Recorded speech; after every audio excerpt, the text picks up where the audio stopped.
Good morning to all of you, class 7th students. Today we will solve the remaining question of exercise 9.1. Okay जैसे 9.1 में हमने 9 तक कर दिया था. क्वेश्चन 10 बताना है. Find the measure of the angles. Angle C O E, angle B O D और एंगल ए ओ डी. ये देखिए फिगर बना हुआ है. तो ये फिगर बना है, ए बी लाइन बनी है, फिर ये सी ओ ओ ई ओ डी. ठीक है, तो बाकी एंगल्स की वैल्यू बतानी, सी ओ ई की बतानी, सी ओ ई इस एंगल की वैल्यू बतानी है. तो देखिए कैसे बताएंगे, समझिएगा इसको. जैसे फिगर बना हुआ है,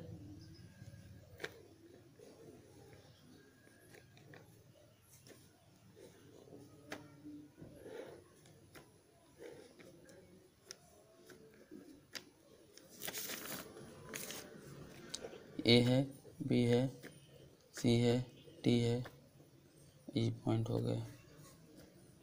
इसकी वैल्यू 50 डिग्री, इसकी वैल्यू 50 डिग्री. अब हमें बताना है angle C O E. Angle C O ई की वैल्यू बतानी है. देखिए इसकी वैल्यू बतानी है. अब ये ए बी कैसी स्ट्रेट लाइन है, तो इस पे जितने भी एंगल बनेंगे उन सभी एंगल का सम कितना होगा, 180 डिग्री. अगर हम बात करें एंगल ए ओ सी, यानी एंगल ए ओ सी 50 है, एंगल बी ओ ई 50 है, एंगल सी यू निकालना है. तो क्या करेंगे, angle A O C plus angle C O E plus angle B O E, ये कितना होगा, 180 डिग्री. कितना हो जाएगा, इन तीनों का सम 180 डिग्री हो जाएगा. ये एंगल हमें पता है 50 डिग्री, ये निकालना है एंगल सी ओ ई, हमको फाइंड आउट करना है. ये भी पता है 50 डिग्री, ठीक है ना. तो इसकी वैल्यू निकालनी, 50 50 100 हो गया. तो angle C O E equal to 180 minus 50 50 100. तो सी ओ ई कितना हो जाएगा, 80 डिग्री. क्या आ जाएगा आंसर, 80 डिग्री आ जाएगा. इसी तरह बी ओ डी निकालना है. ये पहला हो गया. दूसरे में बी ओ डी की वैल्यू, यानी angle B O D, angle B O, ये ओ है ना, एंगल बी ओ डी, इसकी वैल्यू निकालनी है. क्या निकालनी है, एंगल बी ओ डी. तो इसकी वैल्यू अब देखिए निकालनी है आपको. तो सबसे पहले तो आपको पता चल गया ये कितना आया, ये 80 डिग्री आया. ठीक है. अब आप फिगर में देखिए, ये सी डी लाइन एकदम स्ट्रेट लाइन की बनी है. कैसी बनी है, फिगर में ज़रूर नहीं दिख रही. ये सी डी एकदम स्ट्रेट लाइन है. कैसी है, स्ट्रेट लाइन. आप क्वेश्चन के फिगर में देख सकते हैं, सी डी एकदम स्ट्रेट लाइन है. तो ये एंगल आपको पता चल गया 80 डिग्री. ये 50 है, ये निकालना है, तो इसमें भी यही प्रॉपर्टी लग जाएगी. यानी angle B O D plus angle B O E plus angle E O C. क्यों, क्योंकि ये कैसे एंगल हैं, आप लिख सकते हैं, जैसे यहाँ लिख सकते हैं कैसे एंगल हैं, लीनियर एंगल्स. लीनियर एंगल्स यहाँ भी लिख सकते हैं. स्ट्रेट लाइन एंगल लिख दीजिए, लीनियर एंगल्स लिख दीजिए, जैसे आपको लिखना हो.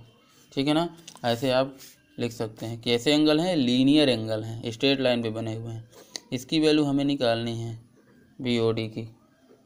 बी ओ ई की वैल्यू 50 डिग्री है, इसकी वैल्यू 80 डिग्री है. अब देखिए angle B O D equal to 180 minus 130, कितना आ जाएगा, 50 डिग्री आ गया. तो इसी तरह अब आपको ए ओ डी निकालना है, एंगल ए ओ डी. तो अब ए ओ डी फाइंड करना है. तो ये आपका आ गया कितना, ये 50 डिग्री आपका आ गया. अब ए ओ डी ये एंगल निकालना है. तो देखिए ये ए बी स्ट्रेट लाइन है, तो ये 50 हो गया, तो कितना बचेगा, 180 50 माइनस करेंगे 130. तो इस तरह आपको इसको फाइंड करना है, इसी तरह फाइंड करेंगे. ठीक है, जैसे आपने फाइंड किया है. क्वेश्चन 11 देखिए, find the measure of angle A O C and angle C O B. यानी ये दोनों एंगल निकालने हैं, लेकिन इसमें दिया है ए ओ सी एक्स है और बी ओ सी 8x है. तो देखिए क्वेश्चन 11 में, क्वेश्चन आपका 10 था. क्वेश्चन 11 में गिवन है, क्या गिवन है, angle AOC plus angle BOC 180 degree. इन दोनों का सम 180 क्यों? क्योंकि लीनियर पेयर हैं। कैसे हैं? Linear pair. फिगर में देख सकते हैं ये कैसे एंगल हैं, देखिए ये दोनों लीनियर पेयर एंगल हुए। अब इसकी वैल्यू x है, इसकी 8x है, ठीक है। तो x प्लस 8x 180 हो गया है, तो 9x इक्वल टू 180 डिग्री। तो x इक्वल टू 9 2 यानी 20 डिग्री। x की वैल्यू आ गई 20 डिग्री। तब आपको निकालना है एंगल AOC। तो एंगल AOC क्या है? x है, तो x इक्वल टू 20 डिग्री हो गया। एंगल BOC निकालना है, तो 8x है, तो 8 इंटू 20 हो जाएगा। कितना आ जाएगा? 160 डिग्री। ठीक, इस तरह क्वेश्चन आपको 11 करना है। फिर देखिए question 12, fill in the blanks करना है। तो इसमें आप फिल इन द ब्लैंक्स कर सकते हैं, सब पढ़ा हुआ है। जैसे sum of two complementary angle, तो टू कॉम्प्लीमेंट्री एंगल का सम कितना होता है? 90 डिग्री। फिर sum of two supplementary angle 180 degree होता है, आपको पता है। In two supplementary angle the measure of one angle is 90 degree and the measure of the other angle will be. तो सप्लीमेंट्री 180 होता है, तो एक 90 का है, तो दूसरा कितना होगा? वो भी 90 का हो जाएगा। 180 से माइनस कर देंगे 90। The sum of linear pair is, linear pair angle का सम भी 180 डिग्री होता है। When two line intersect the vertically opposite angles are, जब टू लाइन इंटरसेक्ट करती हैं तो जो वर्टिकली अपोजिट एंगल होते हैं वो कैसे होते हैं? इक्वल होते हैं। The measure of two complementary angle are equal the measure of the angle. तो ये मैंने आपको क्वेश्चन में समझाया था, ये क्वेश्चन नंबर 8 में देख सकते हैं। तो इसी तरह है, इसमें आपको पता है सॉल्व किया था तो कितना होता है? 45 डिग्री। ठीक, तो इस एक्सरसाइज को फिनिश कर लेना है। अब देखिए ये मैंने आपको पिक भेजी थी ट्रांसवर्सल करने के लिए। तो इसमें जैसे ट्रांसवर्सल है, हेडिंग है ट्रांसवर्सल। ट्रांसवर्सल का मतलब होता है जब टू लाइंस को कोई तीसरी लाइन इंटरसेक्ट करती है तो क्या कहलाती है? ट्रांसवर्सल। यानी given plane a line intersecting two और more lines at a different point is called transversal. यानी मोर देन टू लाइंस को, या टू और मोर टू लाइंस को जब कोई एक लाइन डिफरेंट पॉइंट पर इंटरसेक्ट करती है वो ट्रांसवर्सल कहलाती है। कहने का मतलब देखिए,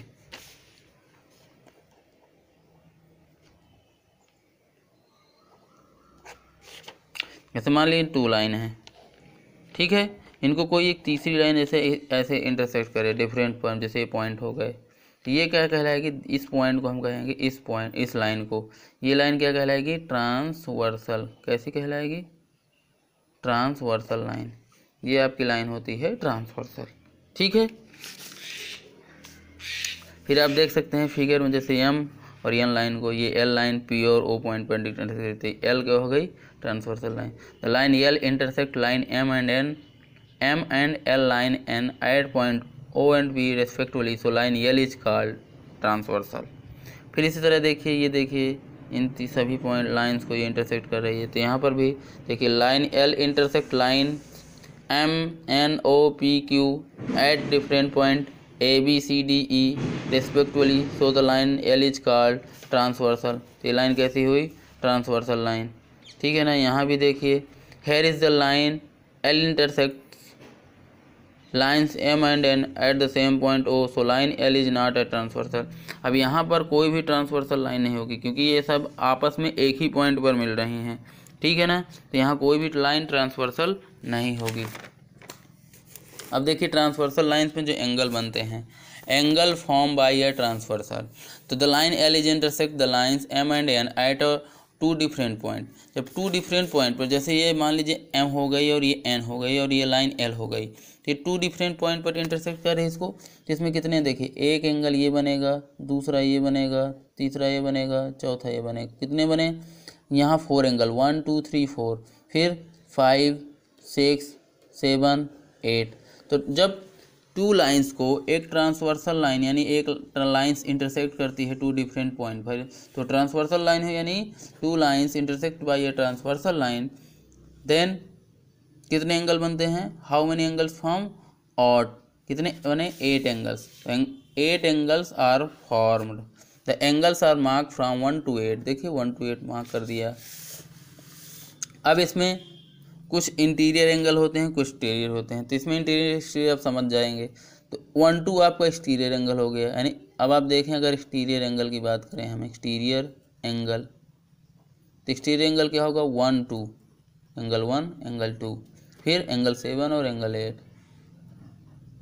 ठीक है। फिर अगर बात करें इंटीरियर के, तो इंटीरियर एंगल आपके कैसे होंगे 3 4 5 6, एंगल 3 एंगल 4 एंगल 5 एंगल 6, ये आपके हो गए इंटीरियर एंगल। ठीक है। अब यहाँ पर जैसे है पेयर्स ऑफ करस्पॉन्डिंग एंगल्स, तो करस्पॉन्डिंग एंगल्स का मतलब है कि जैसे एक ही लाइन की ओर बने हुए एंगल और एक एक्सटीरियर हो और एक इंटीरियर हो, जैसे एंगल 1 एंगल 5, ये आपके करस्पॉन्डिंग एंगल हैं। कैसे एंगल हैं करस्पॉन्डिंग। तो अगर हम बात करें करस्पॉन्डिंग एंगल्स की, ठीक है, कैसे corresponding pairs of corresponding angle. तो अगर पेयर ऑफ करस्पॉन्डिंग एंगल बात करें तो एंगल 1 और एंगल 5 ये आपका पेयर ऑफ करस्पॉन्डिंग हुआ। फिर एंगल 2 एंगल 6 ये पेयर ऑफ करस्पॉन्डिंग हुआ। फिर एंगल 4 एंगल 8 ये पेयर ऑफ करस्पॉन्डिंग हुआ। एंगल 3 और एंगल 7 ये पेयर ऑफ करस्पॉन्डिंग हुआ। यानी देखिए द एंगल ऑन द, देखिए इसमें डिफिनेशन लिखे हैं, the angle on the same side of a transversal one of which is an exterior angle and the other is an interior. बताया ना मैंने कि एक ही सेम लाइन पर बने हुए एंगल, एक एक्सटीरियर और एक इंटीरियर हो, तो वो एंगल क्या कहलाते हैं pairs of corresponding angle. And both of them do not form a linear pair, लेकिन दोनों लीनियर पेयर नहीं होने चाहिए, आर कॉल्ड करस्पॉन्डिंग। तो ये मैंने आपको समझा दिया। अब इसी में बनता है पेयर्स ऑफ अल्टरनेट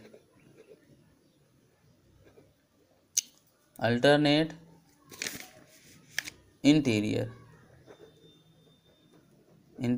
एंगल्स। अब अल्टरनेट का मतलब होता है कि क्रॉस एंगल जैसे मतलब 4 और 6, 3 और 5, तो ये आपके अल्टरनेट हो गए। अब अगर इंटीरियर की बात करें तो ये इंटीरियर ही हैं, तो 4 का 6 हो गया, 3 का 5 हो गया, 1 का 7 हो गया, 2 का 8 हो गया, तो ये एक्सटीरियर हो जाएंगे। देखिए इसमें कैसे कह रहा है the angle which from Z shape, कैसा जेड शेप में एंगल हो, ऐसे एंगल जेड शेप में यानी क्रॉस कर रहे हो। तो जैसे ये आपका एंगल हुआ, एंगल 3 और एंगल 5 जेड शेप में है। फिर एंगल 4 और एंगल 6 ये आपके जेड शेप में हुए। ठीक है ना। With 1 arm L R called interior angles, angle 4 and angle 6। देखिए यहाँ पर जैसे बन रहा है angle 4 and angle 6, angle 3 angle 5, तो एंगल 4 एंगल 6 ये पेयर ऑफ अल्टरनेट हुआ। फिर एंगल 3 और एंगल 5 ये पेयर ऑफ अल्टरनेट एंगल हो गए। अब अल्टरनेट कैसे हुए इंटीरियर हुए।